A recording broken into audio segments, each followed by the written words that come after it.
नमस्कार. माझे नाव विद्याविनायक मुळे. मी या कुवारीपाड्याची आशा स्वयंसेविका म्हणून काम करत आहे.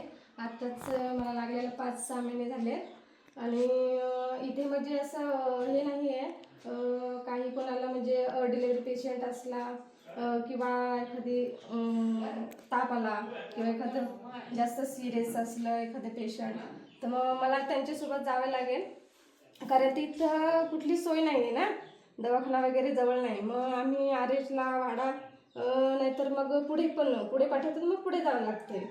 आणि इथे दुसरं काय म्हणजे एवढ्या डोंगरात हा पाडा आहे, त्याच्यामुळे कसं इथे काही कसली सोय नाही ना. त्याच्यामुळे मग मला आता हे 5-6 महिने झाले आहेत मला त्याच्यात नेमलं आहे म्हणून, आशा स्वयंसेविका म्हणून, आणि मी हे काम करते. जास्तच काही हे झालं माझ्यात म्हणजे त्यांची हीच नाही झालं, तर मग मी पुढे केलं होते आमच्या मोठ्या डॉक्टरांना. मग ते येतात इथे बघतात काय आहे काय नाही, कसा पेशंट आहे कसं नाही, मग ते पुढे रेफर करतात. जव्हार म्हणा, अजून ठाणा म्हणा, पुढे अजून. आणि इथे लाईटीचं कधीपासून नाही? लाईट तर फार कधीपासूनच नाही. तरी अंदाज किती वर्ष झाले? तेवढं नाही मी सांगू शकत, कारण तर जे मोठे माणसं होते ना, त्यांच्या याच्यापासून म्हणजे असं ते पूर्वीपासूनच इथे राहतात ना, आणि कधी किती वर्ष झाले असते हे तर नाही सांगू शकत. तिथूनच नाही आहे लाईट इकडे. म्हणजे आता ही लाईट आहे ती, मग तुम्ही म्हणताय की ऊन 27 वर्ष झाले का? 17 वर्ष होऊन गेले तसं. ठीक आहे. मग आता हे ऊन खाली गेलं की मग ही लाईट पण जाणार असं म्हणतात, तोपर्यंत तुम्ही सगळं चार्ज वगैरे करून ठेवा. मोबाईल चार्ज करून ठेवायचं किंवा हे बल्ब चार्जिंगचे हे चार्ज करून ठेवायचे. आणि मग लाईट गेली, स्वयंपाक करायचा झाला तर मग आम्ही ते हा चार्जिंगचा बल्ब आहे ना, मग तो लावायचा. मग स्वयंपाक करेपर्यंत आम्ही जेवेपर्यंत कसा तरी पुरतो तो. आणि मग जेवण झालं का मग परत बंद करून ठेवायचा. आणि पुन्हा सकाळी उठलं, आपण उठावं लागतेच ना, काय ह्या करा नाश्ता वगैरे बनवायला. मग परत थोडंसं त्या आधी रात्री बंद करून ठेवायचा, परत सकाळी उठलं का तो चालू करायचा. मग परत सकाळी लाईट जेव्हा येईल, ऊन आलं ना, जेव्हा लाईट येईल ना, मग परत चार्जला लावायचं. कुठलीच सोय नाही आली लाईटीची? ग्रामपंचायतमधून वगैरे कुठलीच नाही? नाही, ते ग्रामपंचायतमधून देतात, पण कसं हे कसं फॉरेस्ट एरिया आहे ना, त्याच्यामुळे मग जरा थोडी प्रोसेस पण असते. उन्हाळ्याचं कसं करता मग तुम्ही? गरमीचे गरम होतं ना घरामध्ये, मग सगळे मुलं आम्ही सगळे बाहेर झोपतो.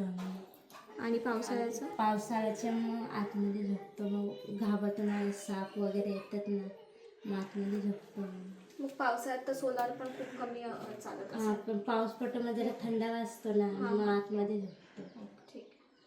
ऊन आलं ना तर मग मोबाईल लाईट पटकन आली का मग चार्जिंग करून घेतो. घरी असलो तर, नाही तर शेतावर असलो का मग काहीच नाही. नेटवर्क वगैरे असतं का इथे? हा, नेटवर्क असतो तिकडे रस्त्यावर असतो, किंवा एक पावसाळी नाही, आता इथे असतो पण पावसाळी तिथे रस्त्यावर जायला लागतं. घरात नेटवर्क नाही? नाही, घरात पण नाही. आता इथे मोबाईल आहे तर नेटवर्क, फोन वगैरे लावायचं असलं का बाहेर जायला लागतो. टीव्ही पण नाही, लाईट नाही तर टीव्ही म्हणजे काय फॅनच नाही ह्याच्याकडे, बघ ना तू बघ, फॅन कुठेच नाही. फॅन एकच आहे. गरमी जेव्हा लाईट असली, आता जर फॅन चालू केला लगेच लाईट जाईल. मी हे फॉरेस्टर लोकांना दिले, त्याचं एक बल्ब आहे, मग त्याला जोडायचं ज्याकडे चार्जिंग असते त्यापर्यंत. चार्जिंगचं लाईट गेली का मग हे लावतो आम्ही, पूर्ण घरात जिथे लागतो तिथं वापरतो.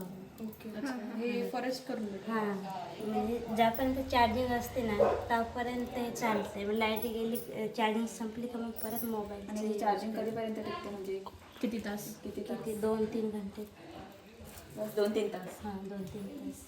मग तुम्ही बाकीची कामं कसं करता? अंधाराचं किंवा मोबाईल चार्जिंग असलं तर मोबाईलला तर दिवा लावून हे करतो. म्हणजे दिव्याच्या उजेडावर उजेडाने करतो सगळं. दिवसा तर करतो, मग रात्रीचे दिव्याच्या उजेडाने करतो.